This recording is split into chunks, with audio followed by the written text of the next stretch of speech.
virtual learning, we learn how to compose and decompose numbers. If we look at this anchor chart, we can see that when you are decomposing a number, you're simply breaking apart the digits at its value. So, for instance, we have the 3 in the ones place, which represents 3 ones, or 3. We have a 10 in the, we have a 4 in the tens place, which represents 4 tens, or 40. So if we are breaking apart the number 43, we see 40 and 3. In order for us to build the number 43, then we would use those values of 40 and 3 to show 43 in standard form. So compose simply means to bring the numbers together to build a number, or to combine it. And decompose means to break it apart. Let's look at another example of what decompose and compose looks like. So here we have the number already decomposed at its value. So we know that in the thousands place we have a 2, which represents 2,000. We have a 4, which represents 400, and a 5 in the ones place, which represents 5 ones. So it's already presented to us in expanded form, showing us how the numbers are, each digit is decomposed at its value. So once I place it in a place value chart, and I like to use a place value chart whenever I am trying to combine numbers or build numbers into standard form, I see that I have a 2 in the thousands, 0 in the hundreds, 0 in the tens, 0 in the ones. I have a 4 in the hundreds, a 0 in the tens, a 0 in the ones, and a 5 in the ones. So if I am going to build my numbers, simply I'm going to add up the values in each place value. So I have 0 plus 5 plus 0, which equals 5. I have 0 plus 0, which is 0 in my tens. 0 plus 4, which is 4 in my hundreds, and I have a 2 in my thousands. So now I have built my number, and I see it being represented in standard form as 2,405. So again, decomposing means to break it apart. Composing, we're going to build. We're going to use this same method to show how we can use fractions and decompose them into unit fractions, into even smaller fractions. Remember that fractions already represents part of a whole. So with that one fraction, or with that fraction that is representing part of the whole, I can decompose those fractions and make them even smaller. Now we're going to use the same strategy that we use for decomposing whole numbers and building whole numbers, composing whole numbers, for decomposing and composing unit fractions or fractions.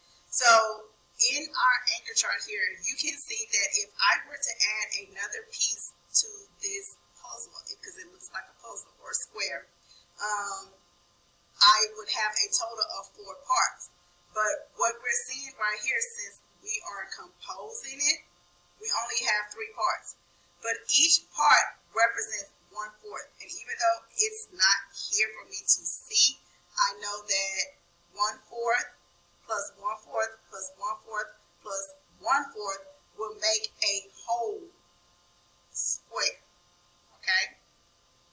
And so, since what we're seeing here, we have 3 parts, we're going to decompose 3 parts into unit fractions, smaller fractions. Okay? So, here, this fractional part represents 1/4.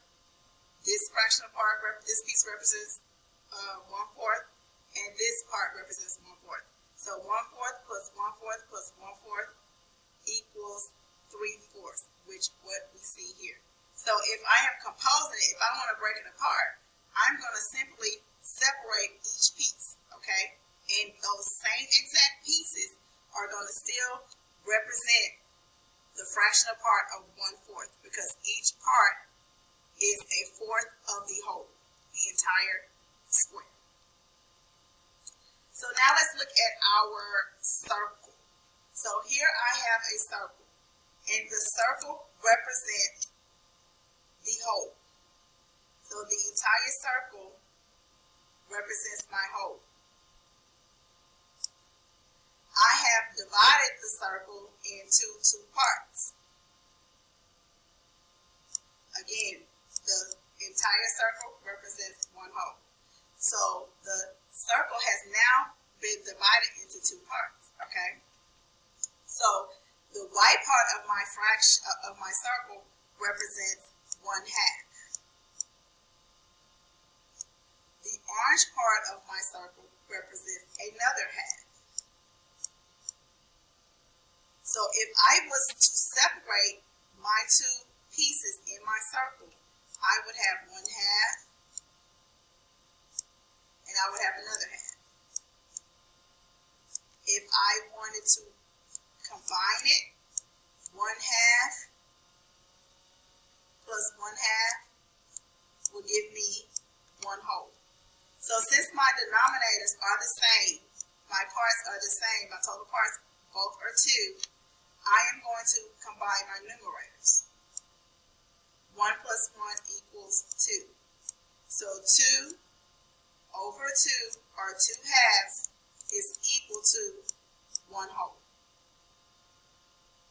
Now let's look at unit fractions. So again, we have shapes here, and as you can see, the shapes are circles, and each shape has been divided into fractional parts: halves, thirds, fourths, sixths, and eighths. If we look at the whole, here is a whole circle, entire circle.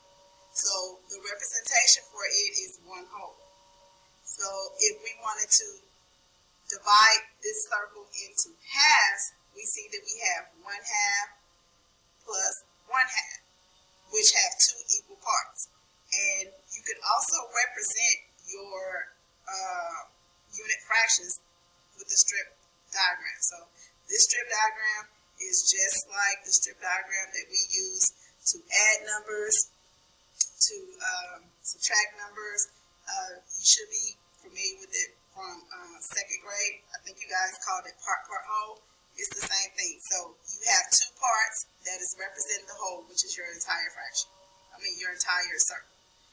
Okay, so we have another circle here that has been partitioned into thirds.